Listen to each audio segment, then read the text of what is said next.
welcome to episode 191 of the CRICKETher Weekly. We have enjoyed watching some WBBL this week and we're very much getting to the crunch end of the competition, aren't we, Sid? Now, You've been looking at the numbers and I believe you posted this chart on CRICKETher this morning, which shows the order of the teams. Now, we've got two teams who have definitely qualified for finals, so that's Perth Scorchers and the Annabel Strikers. Unfortunately, at the bottom end, the two teams who are definitely out are the Melbourne Stars and the Melbourne Renegades. Not been a good year if you're from Melbourne.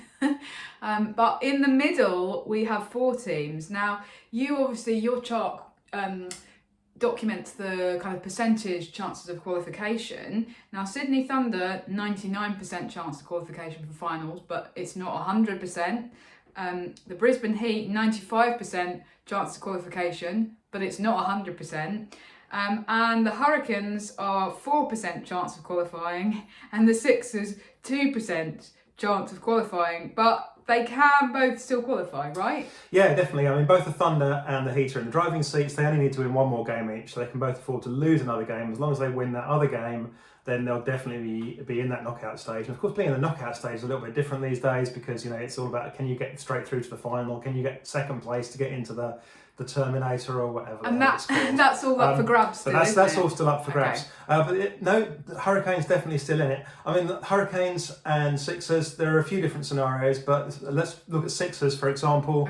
Charlotte Edwards' team, they need Brisbane Heat to lose their last two games. It's not so their chances don't look great, but Brisbane Heat have lost their previous two games. If they lose the next two games as well, and Sixers win their last two games, then they'll be level on points. Now, it's quite a large net run rate differential between the two, so Sixers would need Heat to lose their games reasonably badly and to win their games reasonably well, but it's not outlandish, so it's not completely ridiculous to suggest that Sixers could still do it. And there's a slightly easier path for the Hurricanes as well. I was just going to say about the Sixers that Charlotte Edwards does appear to be an expert at pulling rabbits out of hats with teams that she coaches, so you never know. It's definitely plausible that Heat could lose those last two games and that Sixers could win theirs and turn that net run rate around. It's even easier for the Hurricanes. Hurricanes have already got one more point thanks to a rained off game earlier in the season.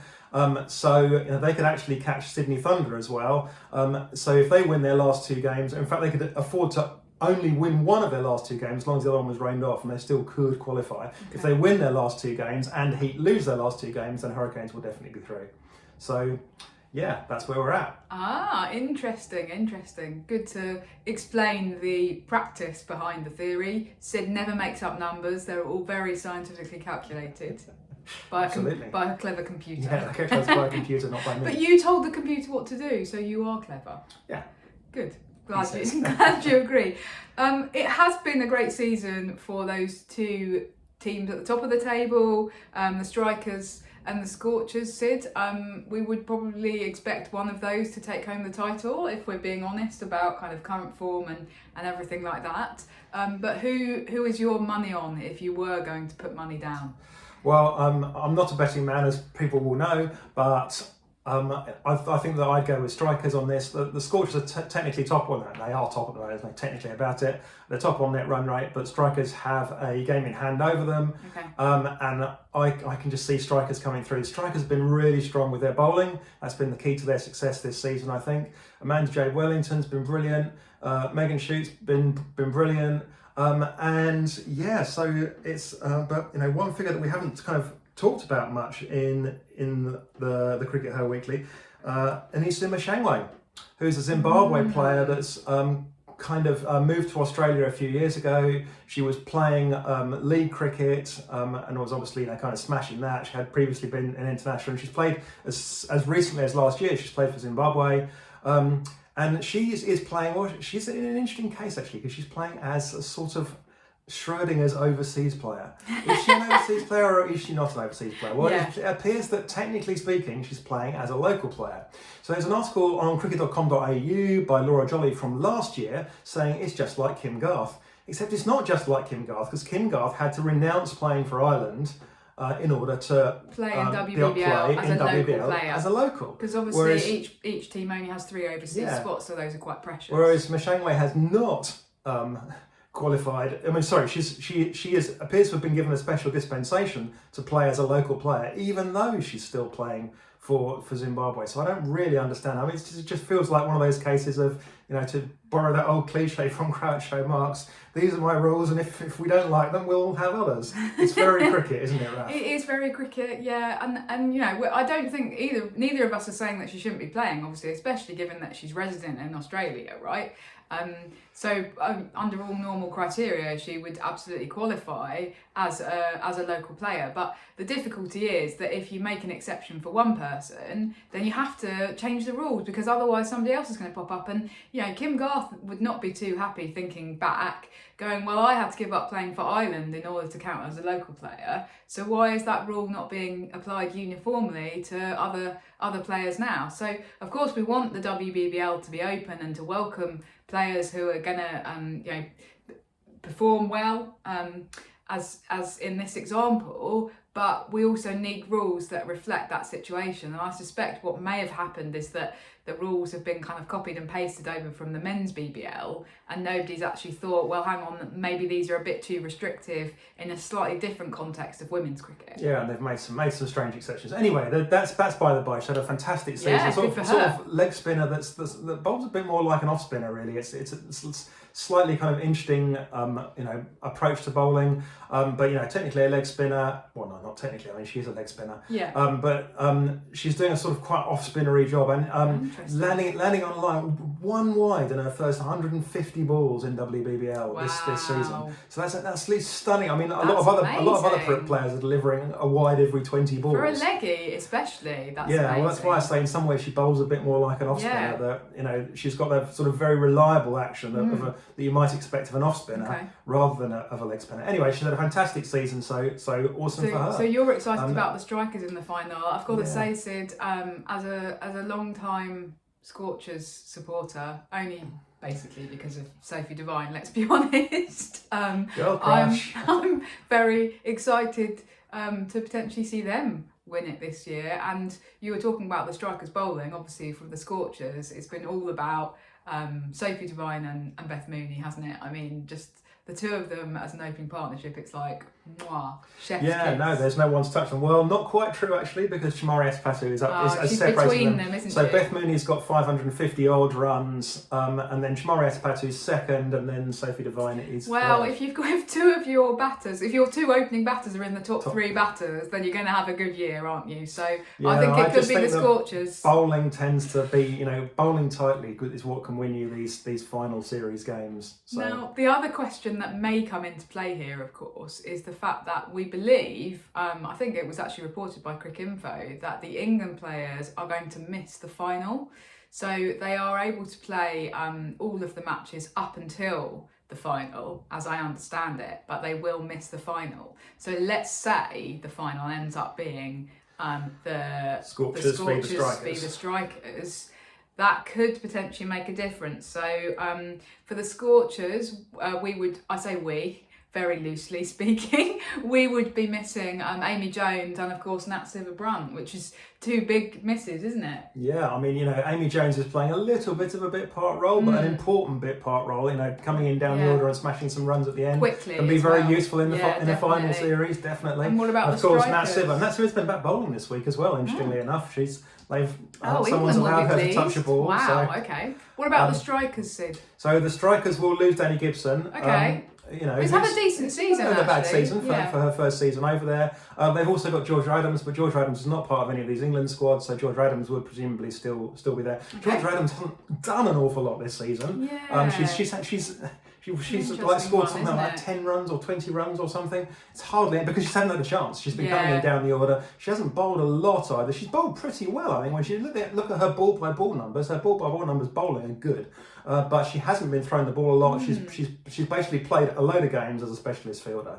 And she's been fielding in the outfield. An odd use of one of your very precious overseas slots. Yeah. So okay. Anyway. The other player, of course, who's had a brilliant season for WBBL is Lauren Cheadle. And that's a nice segue into the next piece of news that we're going to be talking about, which is that Australia have announced their squad for their forthcoming tour of India in December. And Lauren Cheadle is back, baby. She, of course, burst onto the scene as a 17-year-old in 2016, I think it was. Hasn't played for Australia now since early 2019, I believe. So she's been out for a few seasons, struggling with all kinds of difficult injuries, and there was a cancer scare at one point. Has really kind of been through the mill and has come out the other side now, having a really good domestic season, and has been called up on the back of it. So that's brilliant, isn't it, Sid? Yeah, definitely, and she's been. I think what's important is that she's like, her bowling has really matured, and she's understood now that kind of quick bowling isn't just about bowling quick; it's about bowling smart, and that's been the key to her success. Yeah. And, she's taken some big wickets. She's bowling good balls. She's not just looking to have people try and smash her out the ground and get them caught on the boundary, and just reward, I think, and I think that she could be a really interesting selection for the test. I mean, you'd imagine that she probably would. They're thinking that she'll play in the test. Absolutely. You would imagine. Why select her otherwise? Yeah. I don't think they're going to risk Megan Sheet in the test. No. So and the only other thing is that she's only selected for the test, hasn't she? So they've explicitly said she's not going to play in the T20s. They're going to send her back. She's going to get the chance to play some WNCL. Yeah. Makes sense not to have her hanging around. The other thing is, of course, that the test is right before Christmas, and the ODIs and the T20s, I think, are both after Christmas. So if you can send somebody home to have Christmas at home, why would you not, right? Yeah. So she's been selected just for the test. Now, it's a bit weird because the only other player who's only been selected for one component of the tour is Grace Harris, who's explicitly been labelled as a T20 player only.